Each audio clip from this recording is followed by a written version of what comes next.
우리가 하나님의 사랑과 약속을 의심할 때 우리는 하나님을 영화롭게 하지 않고 그분의 성령을 슬프게 한다. 만일 자식들이 어머니에 대하여 언제나 거스려 말한다면 그 어머니가 어떻게 생각하겠는가? 만일 그들이 어머니가 그들에게 친절하지 않았던 것처럼 행동한다면 그 어머니는 어떻게 생각하겠는가? 자녀들에게 안락을 주는 것이 어머니의 전 생애의 노력이 되어 왔다. 그런데 그 어머니의 사랑에 대하여 의심을 하게 되면 어머니의 마음은 상심될 것이다. 만일 어떤 부모가 자식들에게 이런 대접을 받았다면 어떻게 생각하겠는가? 만일 우리가 하나님 아버지의 사랑을 믿지 않으면 그분께서는 우리를 어떻게 생각하시겠는가? 이 사랑이 그분으로 하여금 당신의 아들을 주셔서 우리로 생명을 얻게 해주셨다. 사도는 자기 아들을 우리 모든 사람을 위하여 내어주신 이가 모든 것을 우리에게 은사로 주지 아니하시겠느뇨 라고 기록했다. 그런데 얼마나 많은 사람들이 말로는 아닐지라도 그들의 행동으로 그분의 사랑을 등지고 돌아서는가? 그들은 말한다. 주님께서는 이 말씀을 나에게 하신 것이 아니다. 그분께서는 다른 사람들은 사랑할지 몰라도 나는 사랑하지 않으실 것이다. 이런 생각들은 해로운 것이다. 왜냐하면 의심의 말 하나하나가 사단을 불러들이기 때문이다. 우리 자신들의 의심은 강화되고 천사들은 돌아선다. 사단이 우리를 유혹할 때 우리는 회의적인 말을 한마디도 해서는 안 된다.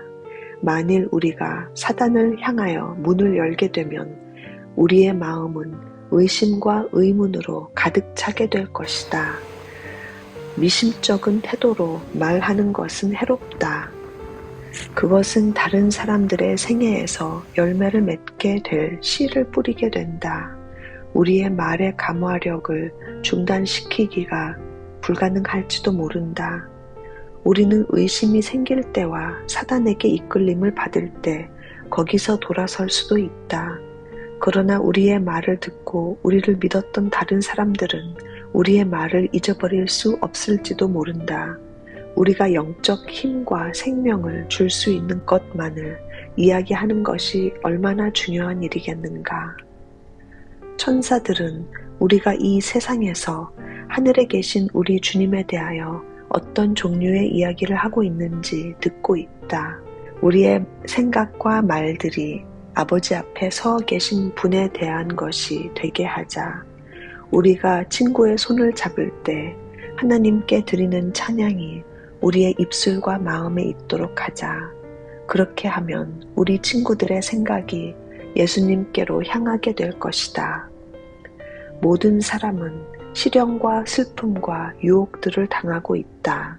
우리는 우리의 문제들을 사람들에게 이야기하지 말고 기도로써 하나님께 가져가야 한다. 우리는 의심의 말을 결코 한마디도 하지 않도록 습관화할 수도 있다.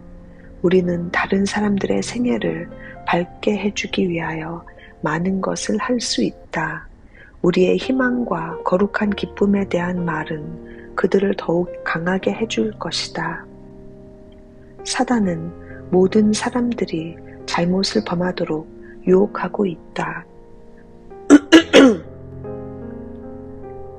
사단은 모든 사람들이 잘못을 범하도록 유혹하고 있다.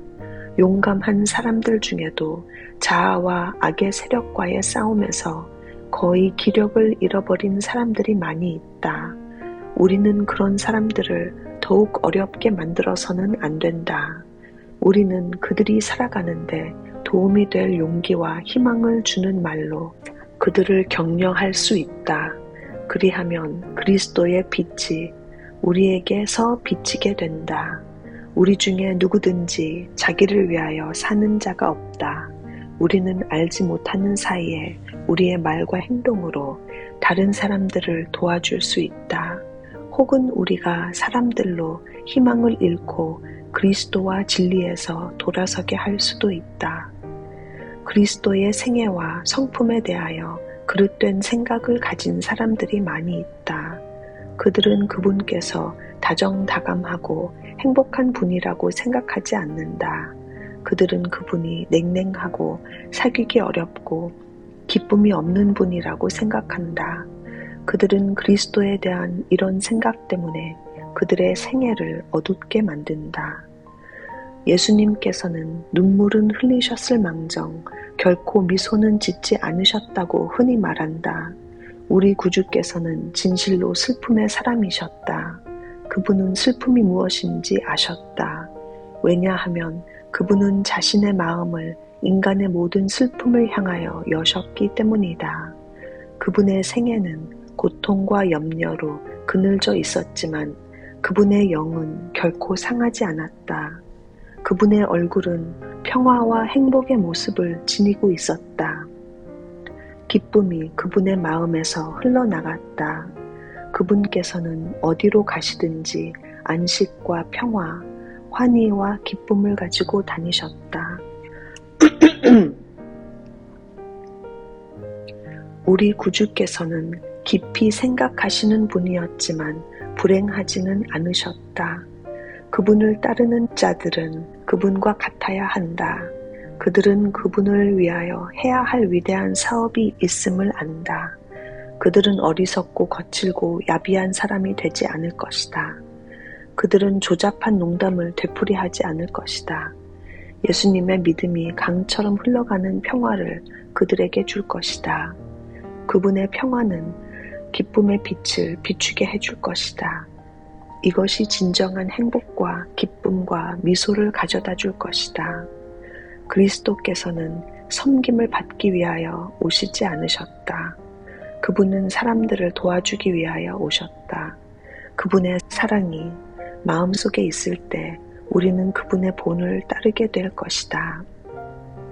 우리가 다른 사람들과의 불친절한 행동에 대하여 계속해서 생각하게 되면 우리는 그리스도께서 우리를 사랑하시는 것처럼 그들을 사랑할 수 없다. 우리가 그분의 놀라운 사랑과 긍휼에 대하여 생각할 때 그리스도의 정신이 우리에게서 흘러나가게 된다. 우리가 비록 결함밖에 볼 수 없을지라도 우리는 피차간에 사랑하고 존경하게 될 것이다. 우리는 겸손해지기 위하여 노력하고 우리 스스로를 신뢰하지 말아야 한다.